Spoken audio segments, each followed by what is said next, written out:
আসসালামু আলাইকুম রহমতুল্লাহ বরকাত। সম্মানিত দেশবাসী, আপনারা যারা আলেম আছেন, মাদ্রাসায় পড়েন, ইমামতি মুয়াজ্জিনি করেন, খতিব সাহেব, তাদের জন্য ছোট্ট একটা মেসেজ। আপনাদের বিভিন্ন জেলাতে বিভিন্ন বিভাগে ইমাম প্রশিক্ষণ হয়। আমরা বলবো আপনারা যদি সময় থাকে হাতে 45 দিন, তাহলে ইমাম প্রশিক্ষণ নেবেন। এর দ্বারা অনেক ফায়দা হবে। মনে করেন আপনি একটা মাদ্রাসার মহতামিম, কীভাবে আপনি মাদ্রাসা পরিচালনা করবেন, এই গুণটা আপনার ভিতরে আসবে।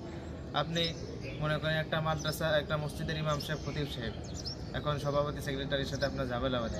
এখন আপনি যদি এখানে ট্রেনিং করেন, আপনার অনেক একটা উপকার হবে। আপনাকে ডাক্তারি বিভিন্ন জিনিস শেখাই দেবে। প্রেশার মাপাবেন, এই যে তারপরে ডায়াবেটিস পরীক্ষা করা, রক্ত পরীক্ষা করা। আপনি সভাপতির রাখ দিয়ে একদিন পরীক্ষা করে দিলেন, ডায়াবেটিসটা মেপে দিলেন, সভাপতি পরের দিন বলবে ইমাম সাহেব আমাদের এটাই দরকার। এরপরে আপনি যাবতীয় জিনিস এখান থেকে শিখতে পারবেন।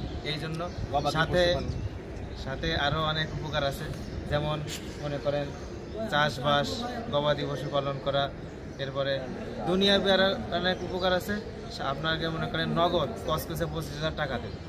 শুধু তাই নয়, সাথে আপনাকে মনে করেন ব্যান্ডেজ, এই যে প্রেশার মাপা মেশিন টেশিং, আরও অনেক কিছু দিয়ে দেবো, অনেক সুযোগ সুবিধা। যদি 45 দিন হাতে সময় থাকে, বন্ধু বান্ধব নিয়ে নিজ জেলা ডিডির সাথে এখনই যোগাযোগ করুন এবং ইমাম প্রশিক্ষণে চলে আসুন। ধন্যবাদ। উপকৃত হয়েছি, সাথে আপনাদেরকে উপকৃত করতে চাচ্ছি, ঠিক কিনা?